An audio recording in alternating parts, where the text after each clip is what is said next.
Olá pessoal, bem-vindos ao Além de Direito, esse canal onde você encontra as melhores dicas sobre direito penal, direitos humanos e metodologia. No vídeo de hoje nós vamos falar sobre os principais julgados da Corte Interamericana de Direitos Humanos. Eu já tenho um vídeo sobre isso no canal, vou deixar aqui assinalado para vocês, e hoje eu vou falar daqueles casos que eu não consegui comentar nesse primeiro vídeo, como se fosse uma complementação mesmo, fica ligado! Eu sou a professora Daniele Maia e hoje nós vamos falar sobre os principais casos julgados pela Corte Interamericana de Direitos Humanos. Para começar, eu vou falar de dois casos sobre prisão preventiva. Um deles é o Lopes Alvarez contra Honduras e o outro é o Arguelles contra a Argentina. No caso Lopes Alvarez, a Corte Interamericana entendeu que a prisão preventiva ela foi desarrazoada, que o processo penal ele tem que ter um prazo razoável, assim como a prisão. Então, ela voltou naqueles requisitos do caso Garibaldi contra o Brasil, que eu também tenho vídeo sobre os casos brasileiros, vou deixar aqui assinalado. Então, ela falou que a duração do processo ela tem que se relacionar com a complexidade do caso, com o grau de atuação das partes no caso concreto, o grau de atuação do judiciário e toda essa razoabilidade, essa conduta dessas pessoas tem que se refletir no prazo da prisão provisória. E nesse caso, Lopes Alvarez ainda teve uma condenação de Honduras porque a pessoa acusada, o Lopes Alvarez, foi impedido de falar na sua língua originária durante o processo.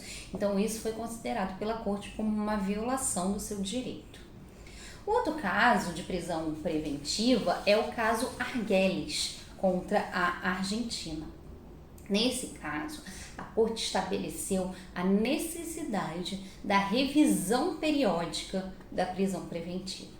A Corte entendeu que vai contra a Convenção Americana, não passa pelo controle de convencionalidade, o ordenamento que não tem previsão de revisão periódica da prisão preventiva.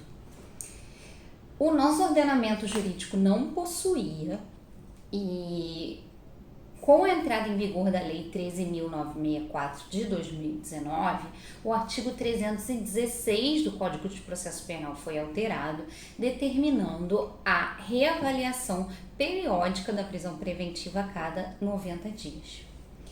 Esse artigo, o ministro Marco Aurélio chegou a aplicar ele uma vez, dados os 90 dias, e determinando a soltura de um traficante de bastante relevância, o que gerou uma repercussão nacional e fez o STF decidir que esses 90 dias não podem ser aplicados de ofício pelo magistrado.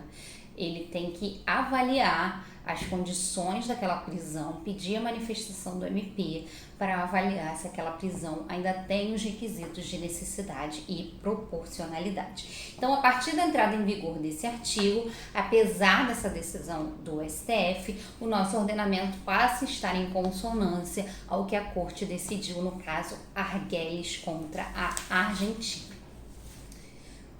Outro caso que eu quero trabalhar com vocês é o caso da Artávia Murilo, tá? O apelido desse caso, que eu já falei com vocês muitas vezes, que os casos eles costumam ter uns apelidos. Eles têm como nome o nome dos peticionários e como apelido o que está se relacionando ali. Então o apelido desse caso é fecundação in vitro, porque ele trata do direito de fecundação in vitro. Das mulheres terem os fetos fecundados in vitro. Então a Corte entendeu pela possibilidade que violar esse direito era violar o direito reprodutivo das mulheres, a autonomia dessas mulheres e o gozo dos benefícios de um Estado democrático. Ele deve permitir a que essas mulheres elas façam a fertilização in vitro dos fetos. E é possível também o ordenamento jurídico ele deve permitir que haja pesquisas nos fetos quando ainda não se verificou a viabilidade de vida desses fetos, como inclusive é permitido no Brasil. Então, negar às mulheres esse direito da fecundação in vitro seria negar a elas o direito ao gozo do progresso científico dentro da nossa sociedade. Tá? Então, esse foi o caso Artávia Murilo. Também temos um outro caso que eu queria trabalhar com vocês, que é o caso Gonzales, ou então Campo Algodoneiro, que é um caso sobre feminicídio praticado em Campos de Algodão, do México. Tá? Foi quando a corte se utilizou dessa expressão feminicídio em analogia com o Estatuto de Roma, com a ideia de genocídio. Ela se utilizou do artigo 12 da Convenção de Belém do Pará, em termos de peticionamento individual, e ela reconheceu que naquele caso o Estado era responsável pela morte daquelas mulheres, era uma situação de feminicídio. E para terminar, eu vou tratar com vocês de um caso que chama Baia-Ri contra Argentina. Esse caso é um caso de prisão ilegal do Baia-Ri. Ele foi detido ilegalmente, ele foi submetido a torturas, a confissão, né? Obrigaram ele a confessar mediante tortura. Então, a Argentina foi condenada por essa situação. O que me chama bastante atenção nesse caso foi a alegação da Argentina nas exceções preliminares, além do esgotamento dos recursos internos, o não esgotamento, né, que costuma ser uma alegação de todos os estados no processo perante a corte, ela fez uma alegação de exceção, vou ler para vocês, de mudança substancial do objeto da demanda. Mudança substancial do objeto da demanda. Então, foi uma alegação em exceções preliminares não acolhida pela corte, porque a Argentina ela queria dizer que depois do ingresso dos peticionários no sistema interamericano, houve uma ação em âmbito interno para indenizar a vítima. E ela entendeu que essa mudança substancial naquele caso concreto geraria improcedência da competência da corte. A corte entendeu pelo não acolhimento dessa exceção e ela trouxe dois motivos bastante interessantes. O primeiro delas foi sobre a competência. Ela entendeu que as violações de direitos humanos elas têm sua competência iniciada desde o momento da violação, mas a competência da corte fica suspensa exatamente pelo princípio da soberania e a prioridade do que o Estado tem de julgar primeiro aquele caso.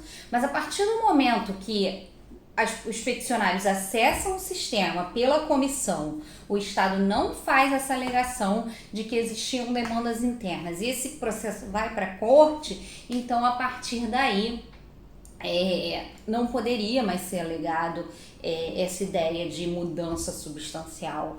Então a Argentina incorreu no que a gente chama de princípio do estoppel, né, que é quase um venire contra factum próprio do direito civil.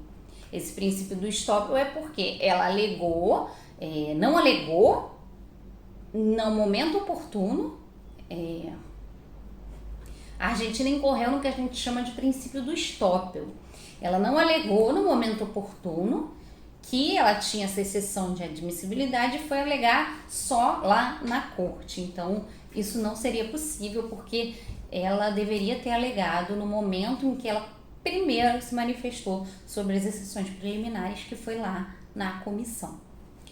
E outra questão interessante sobre essa exceção de mudança substancial da causa é que a corte entendeu que uma mera ação indenizatória ajuizada em momento posterior ao ingresso dos peticionários no sistema interamericano, ela não teria o condão de reparar os direitos que foram violados, especialmente porque a Argentina não se manifestou em âmbito interno criminalmente em relação às torturas e em relação à prisão ilegal do Baia-Ri. Então, o mero ajuizamento da ação de indenização não teria o condão de afastar essa responsabilidade da Argentina perante a Corte Interamericana. É isso, gente. Comentamos mais 5 dos principais casos da Corte Interamericana de Direitos Humanos. E se você gostou desse vídeo, não esquece de deixar um comentário para mim e curtir.